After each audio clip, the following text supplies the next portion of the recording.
जय हिंद, नमस्कार दोस्तों, आपका स्वागत है हमारे यूट्यूब चैनल पर। जैसा कि आपको पता ही होगा, इस समय हम सब पढ़ रहे हैं एयरफोर्स नॉन कॉम्पोनेंट का मॉक टेस्ट या कह लीजिए मॉडल पेपर।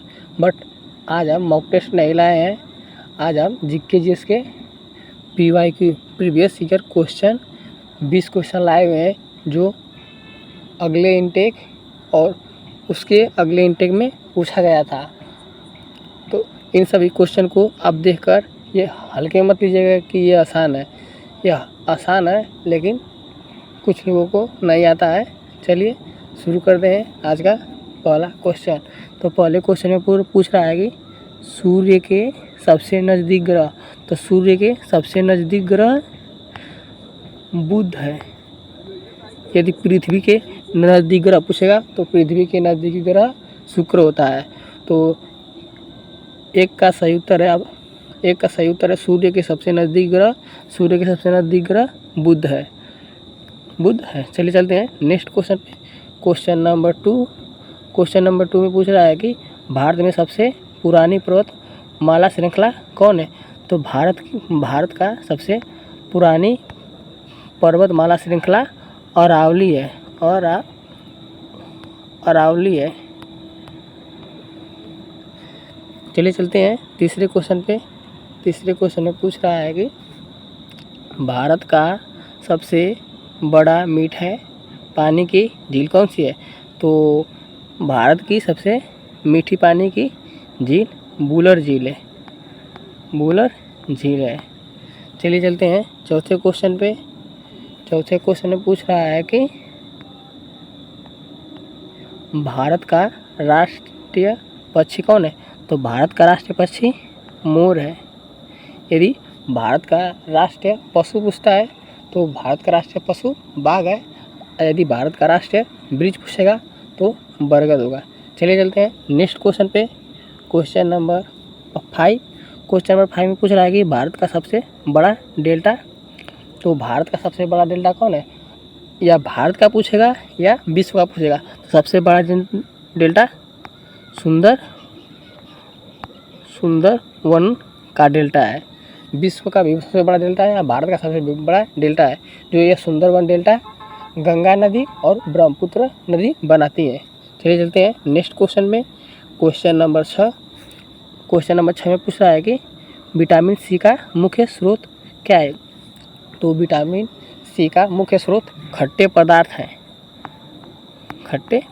हैं, जैसे संतरा, आंवला, नींबू इत्यादि।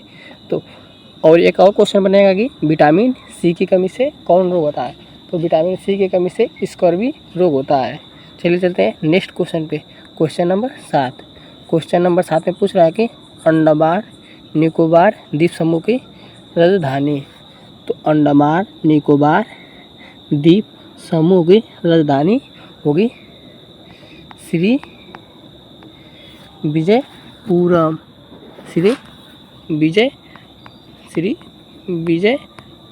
होगी। चलिए चलते हैं नेक्स्ट क्वेश्चन में पूछ रहा है कि मालदीव की राजधानी। तो मालदीव की क्या राजधानी होगी। तो मालदीव की राजधानी माले होगी।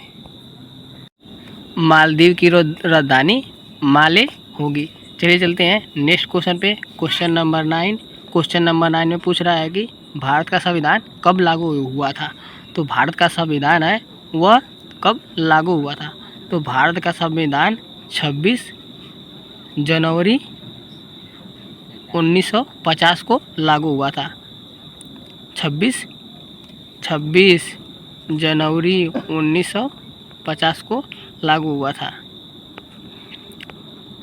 चलिए चलते हैं नेक्स्ट क्वेश्चन पे। क्वेश्चन नंबर 10 में पूछ रहा है कि समानता का अधिकार किस अनुच्छेद में है। तो समानता का अधिकार आर्टिकल 14 से 18 के बीच में है समानता का अधिकार। चलिए चलते हैं नेक्स्ट क्वेश्चन पे।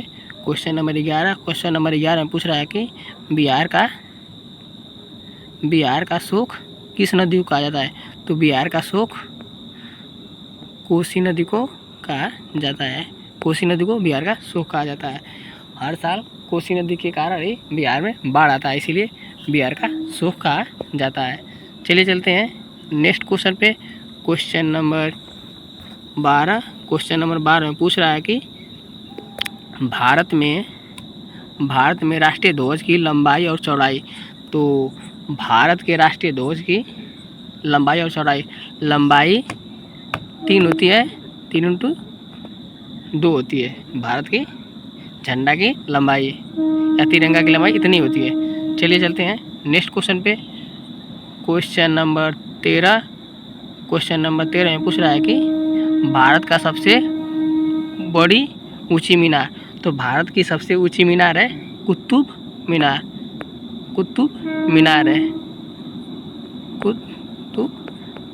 मीनार है। भारत की सबसे बड़ी मीनार कुतुब मीनार है। चलिए चलते हैं नेक्स्ट क्वेश्चन पे। क्वेश्चन नंबर 14 में पूछ रहा है कि विटामिन डी की कमी से कौन सा रोग होता है। तो विटामिन डी की कमी से रिकेट्स होता है, जो कि यह बच्चों में होता है। विटामिन डी की कमी से रिकेट्स होता है। लेकिन पूछेगा कि विटामिन डी कहाँ से प्राप्त होता है। तो विटामिन डी सूर्य के प्रकाश से प्राप्त होता है। चलिए चलते हैं 15वें क्वेश्चन पे। 15वें क्वेश्चन में पूछ रहा है कि लक्षद्वीप की राजधानी क्या है। तो लक्षद्वीप की राजधानी कवरत्ती है। लक्षद्वीप की राजधानी कवरत्ती है। चलिए चलते हैं नेक्स्ट क्वेश्चन पे। क्वेश्चन नंबर 16 में पूछ रहा है कि विश्व स्वास्थ्य दिवस कब मनाया जाता है। तो विश्व स्वास्थ्य दिवस 7 अप्रैल को मनाया जाता है। क्वेश्चन नंबर 17 में पूछ रहा है कि राष्ट्रीय खेल दिवस कब मनाया जाता है। तो राष्ट्रीय खेल दिवस 29 अगस्त को मनाया जाता है। चलिए चलते हैं नेक्स्ट क्वेश्चन पे। क्वेश्चन नंबर 18 में पूछ रहा है कि करो या मरो का नारा किसने दिया था। तो करो या मरो का नारा महात्मा गांधी जी ने दिया था। चलिए चलते हैं नेक्स्ट क्वेश्चन पे। क्वेश्चन नंबर 19 में पूछ रहा है कि गीतांजलि पुस्तक के लेखक कौन है। तो गीतांजलि पुस्तक के लेखक रविंद्रनाथ टैगोर हैं। चलिए चलते हैं आज के लास्ट क्वेश्चन यानी 20वें क्वेश्चन पे। 20वें क्वेश्चन में पूछ रहा है कि मनुष्य के रक्त में कौन सा धातु पाया जाता है। तो मनुष्य के रक्त में Fe यानी लोहा पाया जाता है। इसमें लोहे की मात्रा होती है। चलिए वीडियो अच्छी लगी हो तो वीडियो को लाइक कीजिए और चैनल को